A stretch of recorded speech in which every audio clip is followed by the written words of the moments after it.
नमस्कार दोस्तों, जय हिंद, वंदे मातरम। मैं आपके साथ जयसवाल सर। आप सभी का स्वागत अभिनंदन है टीटी फैमिली शिक्षकों के परिवार YouTube family Jaiswal coaching centre पर। पावर्ड बाई शिक्षा ही प्रकाश है। बात करेंगे पर्यावरण ईवीएस के क्लास नंबर 24 में। और 24 में दोस्तों क्लास में हम आज की क्लास में 15 क्वेश्चन लाजवाब करेंगे। और ये क्लास केवल 10 से 12 मिनट की ही क्लास रहने वाली है। तो और यहाँ पर दोस्तों 3 आपको कंसेप्ट को कंबाइन किया गया है। पर्यावरण एवं अनुसंधान की बात करेंगे, परिवार एवं मित्र की बात करेंगे, कुछ प्रश्नों के पशु पक्षी जानवरों से संबंधित बात करेंगे। चलिए, टॉप 50 में से आपका फीडबैक कितना है आप लोगों को कमेंट के माध्यम से नीचे बताना है। क्लास को कंटिन्यू करते हैं। पहला प्रश्न आप लोगों की स्क्रीन पर है, क्योटो प्रोटोकॉल का संबंध किससे है? और सभी को पता है हर एक क्वेश्चन हर एक क्लास आपका हमारा NCERT के पैटर्न पर होता है, जो आपके सिलेबस के अकॉर्डिंग है। तो क्योटो प्रोटोकॉल का संबंध दोस्तों किससे है, आपका सभी को कमेंट करके बताना है। ठीक है, तो सभी जानते हैं कि क्योटो प्रोटोकॉल का जो संबंध होता है वह हमारा किससे है? जलवायु परिवर्तन से है। बी ऑप्शन सही हो जाएगा। और ये सभी लोग जानते होंगे कि संयुक्त राष्ट्र के प्रारूप सम्मेलन में किया गया है। और ये एक संधि है जो जापान में 11 दिसंबर 1997 में तय किया गया है। और 16 मार्च 1998 में हस्ताक्षर इस पर किए गए थे। और 16 फरवरी 2005 में लागू किया गया। और 18 नवंबर 2009 में जो है इसकी पुष्टि की गई थी। दूसरा प्रश्न है, भारतीय संविधान का कौन सा अनुच्छेद पर्यावरण संरक्षण को प्रत्येक नागरिक के मौलिक कर्तव्य के रूप में पहचान कराता है? अनुच्छेद 42, अनुच्छेद 48 है, अनुच्छेद 51 है या अनुच्छेद 20 की बात करेंगे। देखिए, सभी कमेंट करें, फीडबैक करें। अगर आपको पता है आप लोग ज़रूर कमेंट करें, फीडबैक करें। तो भारतीय संविधान का ऐसा अनुच्छेद जो पर्यावरण संरक्षण को प्रत्येक नागरिक के मौलिक कर्तव्य के रूप में पहचान करता है वह है 51A, अर्थात अनुच्छेद 51A। तीसरे ऑप्शन की बात करेंगे।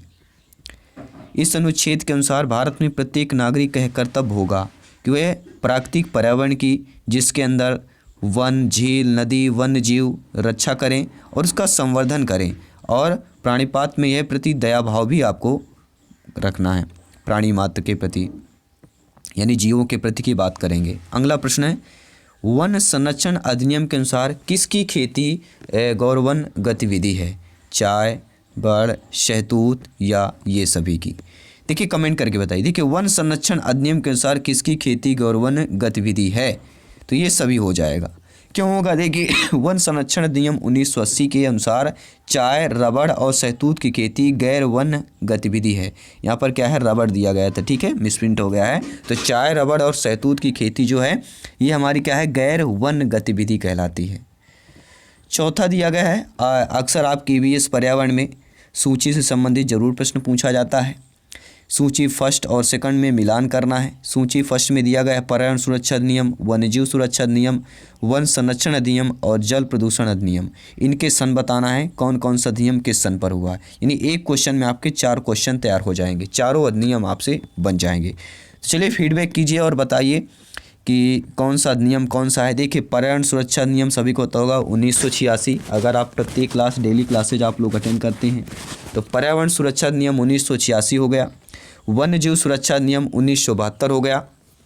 वन संरक्षण अधिनियम आपको 1980 और जल प्रदूषण तथा निवारण नियम जो है आपका वह हो जाएगा 1974। तो देखिए 2, 3, 4, 1 हमारा जो डी ऑप्शन दिया गया है कौन सा होगा आपका 2, 3, 4 और चौथे का पहला हो जाएगा। तो आई होप समझ गए होंगे कि जल प्रदूषण निवारण नियंत्रण अधिनियम 1974, वन संरक्षण अधिनियम 1980, वन्य जीव सुरक्षा नियम 1972 और पर्यावरण सुरक्षा नियम 1986। यह आप लोगों की स्क्रीन पर है। अगर आप यहाँ पे स्क्रीनशॉट भी आप लोग ले सकते हैं। परिवार एवं मित्र से संबंधित आगे प्रश्न करेंगे। परिवार एक इकाई होता है जिसमें माँ, पिता और उनके 2 बच्चे होते हैं। यह कथन कैसा है? सत्य है क्योंकि सभी भारतीय परिवार इसी प्रकार के होते हैं। सही नहीं है क्योंकि इस कथन में स्पष्ट करना चाहिए कि बच्चे जैविक होते हैं। सही नहीं है क्योंकि परिवार कई प्रकार के होते हैं और परिवार का केवल एक ही प्रकार में वर्गीकरण नहीं किया जा सकता। या ऑप्शन नंबर डी दिया गया है कि सत्य है क्योंकि ये किसी आदर्श परिवार का आकार है। देखिए, परिवार एक इकाई होता है जिसमें माता पिता और उनके 2 बच्चे होते हैं। ये कथन सर्वथा सही नहीं है क्योंकि परिवार कई प्रकार के होते हैं और परिवार का केवल एक ही प्रकार में वर्गीकरण नहीं किया जा सकता। इसलिए यहाँ पर सी ऑप्शन जो है सही हो जाएगा। क्योंकि सभी जानते हैं भिन्न भिन्न समाज शासियों के अनुसार अलग अलग परिवार की मान्यताएं होती हैं, अतः परिवार में केवल माता पिता और बच्चों का सम्मिलित होना गलत हो जाएगा। अगला प्रश्न है, 6वां प्रश्न है। आई होप सभी प्यारे मित्र क्लास को लाइक अवश्य कर लिया होगा। बहुत बहुत धन्यवाद सभी भावी अध्यापक अध्यापिकाओं का, हर एक भाई बहन गृहिणी का जिनका सपना है गवर्नमेंट टीचर अध्यापक अध्यापिका बनना। साथियों, बच्चों को समाजीकरण का पहला पाठ कहाँ से प्राप्त होता है? परिवार से, विद्यालय से, सांस्कृतिक केंद्र से या धार्मिक केंद्र से होता है? तो सभी जानते हैं फैमिली की बात करेंगे, माई फैमिली मेरा परिवार, पहला ऑप्शन सही हो जाएगा क्योंकि जहाँ वह अनौपचारिक शिक्षा ग्रहण करता है, समाजीकरण की प्रक्रिया की शुरुआत भी परिवार से ही होता है, इसलिए परिवार को समाजीकरण का पहला पाठशाला भी कहा जाता है। प्राथमिक समाजीकरण क्या होता है दोस्तों? कि शुरुआती आयु में पर्यावरण एवं मित्रों से सीखना, किशोरावस्था में समाज से सीखना, प्राथमिक स्तर पर समाज से सीखना या शिक्षकों का अनुसरण करना। देखिए दोस्तों, प्राथमिक समाजीकरण की अगर बात करें तो इस शुरुआती आयु में परिवार एवं मित्रों से सीखना ही प्राथमिक समाजीकरण कहता है, क्योंकि यहाँ पर दिया गया है कि परिवार को समाजीकरण का पहला पाठशाला कहा जाता है। तो इससे हमारा प्रश्न क्लियर हो जाता है, क्योंकि समाजीकरण की जो प्रक्रिया होती है वह जीवन पर्यंत चलती रहती है। एकल परिवार से तात्पर्य क्या होता है?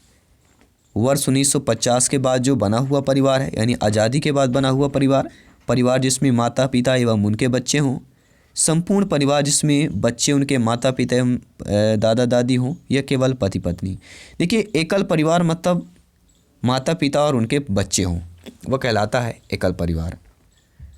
और संयुक्त परिवार के विघटन के परिणाम स्वरूप एकल परिवार का अस्तित्व तो ज़्यादातर देखा जा रहा है और ये परिवार बहुत छोटा और सुखी परिवार माना जाता है।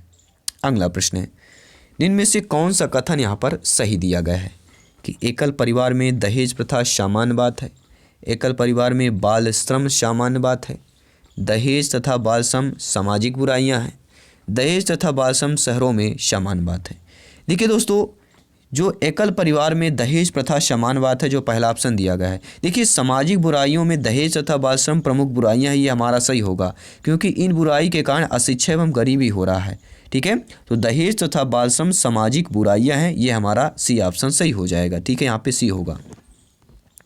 चलिए बात करते हैं अगले प्रश्न की कि भारत में बाल विवाह निरोध अधिनियम किस वर्ष पारित किया गया? 2006, 8, 11, 97। काफ़ी बार है पूछा गया प्रश्न है, रिपीटेड प्रश्न है और सभी जानते हैं कि बाल विवाह निरोध की जब भी बात करते हैं 2006 आता है 2006 में। ठीक है, बाल विवाह निरोध अधिनियम 2006 में पारित किया गया और 1 नवंबर 2007 को इसे लागू किया गया। तो दोनों आपको याद रखना है, पारित कब हुआ 2006 में और 1 नवंबर 2007 को लागू हुआ था, ये भी आपको ध्यान देना है। और 10 प्रश्न कर चुके हैं, 5 प्रश्न और करेंगे। टोटल इस क्लास पर हम आज की क्लास पर 15 प्रश्न ही कर रहे हैं। टोटल 10 से 12 मिनट की क्लास है, बहुत ही आसान सी क्लास है और क्योंकि दोस्तों सिलेक्शन शुरू पर ही है इसलिए हर एक क्लास हर एक क्वेश्चन इंपॉर्टेंट है। कौन सी विशेषता परिवार की नहीं है?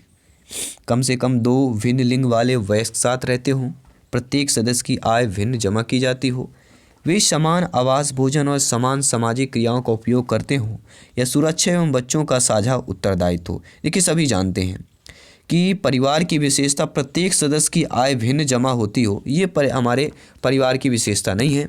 बाकी ACD ये हमारे परिवार की विशेषता है। अगला प्रश्न है, बहुत ही ये भी इम्पोर्टेंट प्रश्न है, VVIP कैटेगरी का प्रश्न है और VVIP कैटेगरी का प्रश्न मतलब समझ गए होंगे आप लोग कि शारदा एक्ट का संबंध किससे है?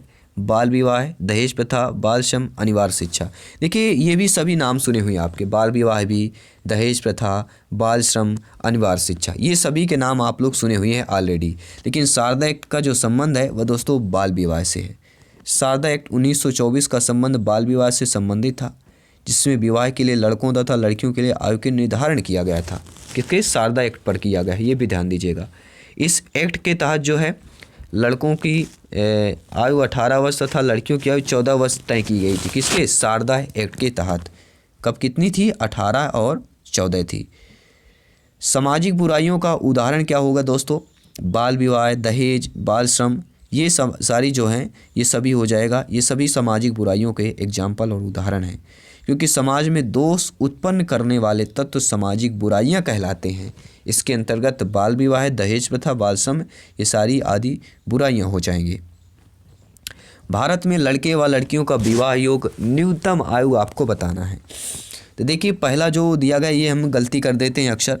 पहले क्या नाम दिया गया है वो आपको ध्यान है। पहले लड़का दिया गया है तो लड़का 21 और लड़की 18, ये भी आपको समझना है। काफ़ी बार गलती कर देते, 18-21 करके चले आते, वो भी जल्दबाजी में। हमें पता होता है लेकिन ज़्यादा, या कह सकते हो ओवर कॉन्फिडेंस या जल्दबाजी में ऐसी चीज़ें हो जाती हैं। और आपको पता हो, हिंदू विवाह 1955 के अनुसार भारत में विवाह के लिए लड़कों की आयु 21 वर्ष और लड़कियों की आयु 18 वर्ष निर्धारित की गई थी।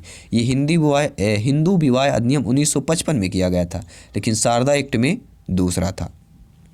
नीचे दिए गए पक्षियों का कौन सी प्रजाति झटके से अपनी गर्दन को पीछे की ओर करती है? बसंत गौरी, मैना, उल्लू, कौवा। देखिए, जब भी गर्दन झटके की बात की जाए एक ही नाम आता है, वह है मैना।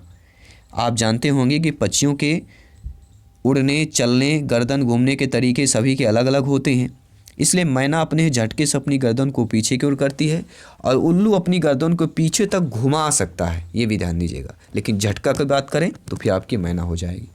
तो ये रहे दोस्तों महत्वपूर्ण 15 प्रश्न आप लोगों की स्क्रीन पर। आप लोग ज़रूर कमेंट करें, फीडबैक करें। हो सकता है आपसे ज़्यादातर प्रश्न आते भी होंगे, क्योंकि एक क्लास, हम पूरी क्लास ऑलरेडी पिछले वर्ष 2020 पर कंप्लीट कर चुके हैं और इस वर्ष भी आपका रिपीटेड, यानी शुरू से फिर से आपकी क्लास चल रही है। आप लोगों को कमेंट आ रहे थे, इसलिए फिर से स्टार्टिंग क्लास हम कर रहे हैं। तो ये मत सोचिएगा कि बार बार रिपीट हो रहे हैं। काफ़ी कमेंट भी आते हैं कि सर वही क्वेश्चन रिपीट होते हैं। क्वेश्चन नहीं दोस्तों, पूरी क्लास ही रिपीट चल रही है, इसलिए आप लोग सभी क्लासेस ज्वाइन करें, अपने प्रिपरेशन को और बेहतर करें, तैयारी को मोस्ट बनाएं, प्रिपेयर को बेहतर करें, अपने आप को बेहतर करें, तभी सिलेक्शन मिल पाएगा, तभी संभव होगा। क्योंकि कंपटीशन बहुत ही ज़्यादा है, सबको चाहिए नौकरी, इसलिए हम करेंगे मेहनत और आप भी कीजिए, ज़रूर सिलेक्शन मिलेगा। जल्दी मिलते हैं नेक्स्ट क्लास पर। सभी मित्रों को जय हिंद, वंदे मातरम।